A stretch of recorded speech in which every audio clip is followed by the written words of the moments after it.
I am 1 week post-op from getting my belly fixed, and I'm here to tell you all about it. I debated whether or not to even say anything. Me and my sister were talking about this, but I don't want to be cryptic about it.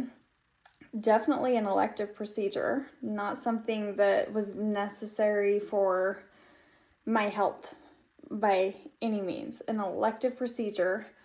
I've waited 6 years for this. Insurance did not cover this, obviously, even though I have some thoughts about that. I financed the thing because the only window of time that I even have to have anything like this done is January. Who can make big purchases in January? Not I. So yeah, financed it, and I got my stomach fixed, muscle repair.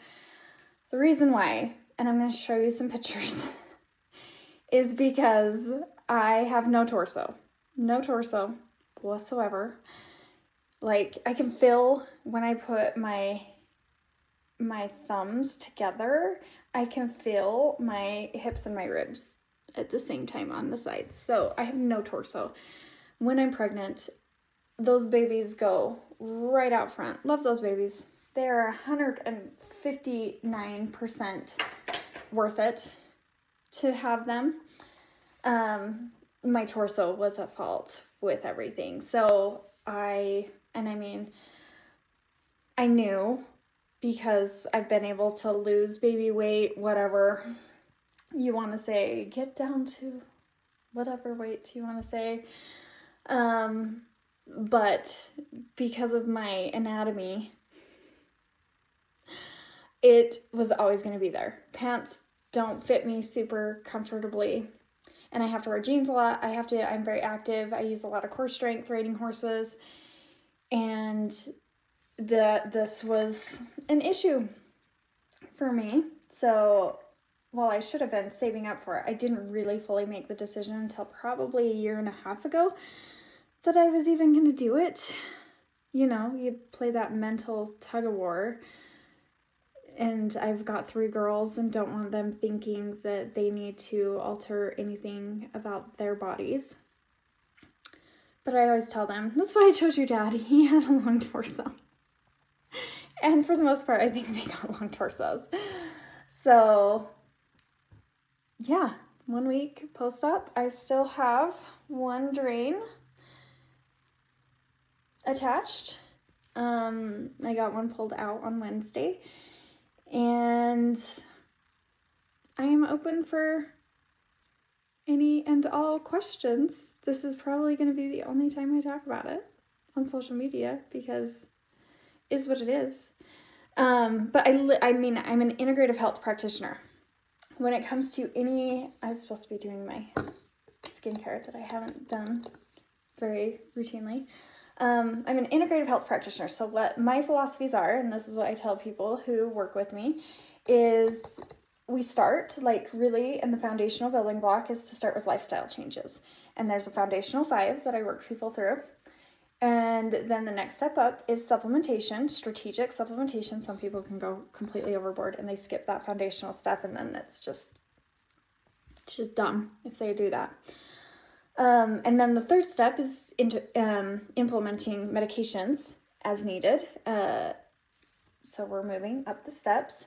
And then the 4th step is surgery. And there are certain things that you're not going to accomplish, that any holistic practitioner is an idiot if they tell you that they can cure something when really surgical intervention is needed or medication intervention is needed. And then there's some traditional medicine providers who jump to the medication way too early. And so this is something that I have done. The steps that I've needed, I achieved and maintained a healthy weight for years and stayed there, and I am strong as to what I physically can be. well, I could be stronger, but within reason, within my lifestyle, my goals, I'm as strong as I can and want to be.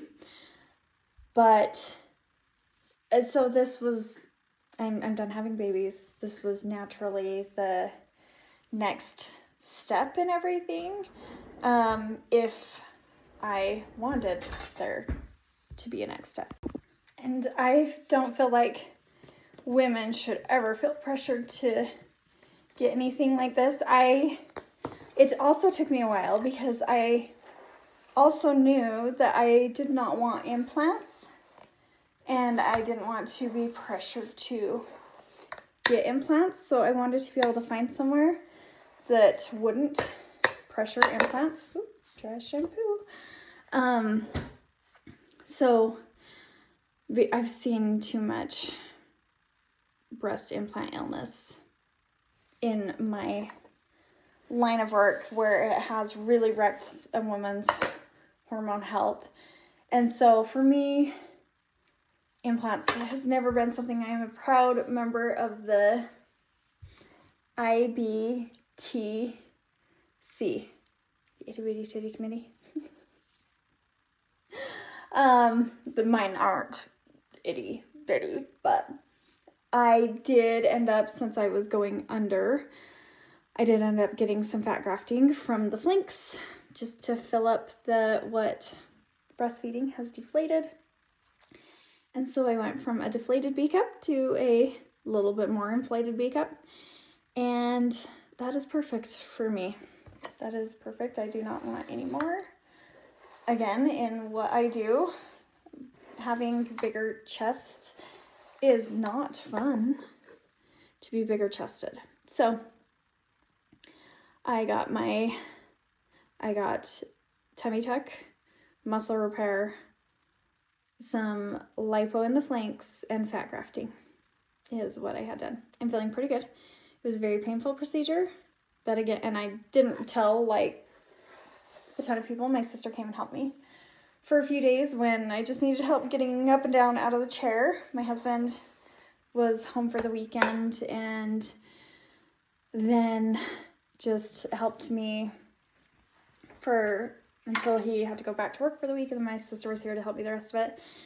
But then I told need to know basis on things, but definitely never wanted to be cryptic about it because it's not something that I'm ashamed of by any means. I don't care if people know that I got one done.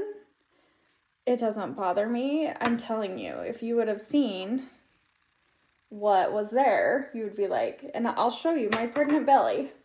Like there's no repairing that when you have a torso as I have, without surgical intervention. So, and no, mini tuck was not going to be sufficient for my level of expansion that happened there. Yeah, so that is that. I'm happy to answer any and all questions. Like I said, this is probably the only time I'm ever even going to say anything on social media about it, but I am a medical person, and so I feel like I was educated going into it, knew what I was getting myself into. Even the surgeon on my follow-up, he's like, so no questions? Like, not. He goes, I'm not seeing like the washed over look like I usually see with people. And so, well, I'm a nurse practitioner. And he's like, oh yeah, you're fine. So, my husband was a very good nurse for me. He's a PA, so he took very good care of me, made sure my drains were drained regularly and all of that. So I was as healthy as I could have been leading up to the surgery, which is why I think my recovery's been, part of the reason why I think my recovery's been great is because I've been at a healthy weight for many years, and I definitely think it's very important to have good micronutrient optimization leading up to surgery have good nutritional habits. I've been strong, so it's a little difficult to not be exercising right now, because it's like you can feel that slipping away a little bit, and it's so hard to get back into the routine of things. But yeah, so that is that. I'm open to answering any questions that one might have about what I had done, but like I said, I'm not gonna be blaring it and making it a platform at all.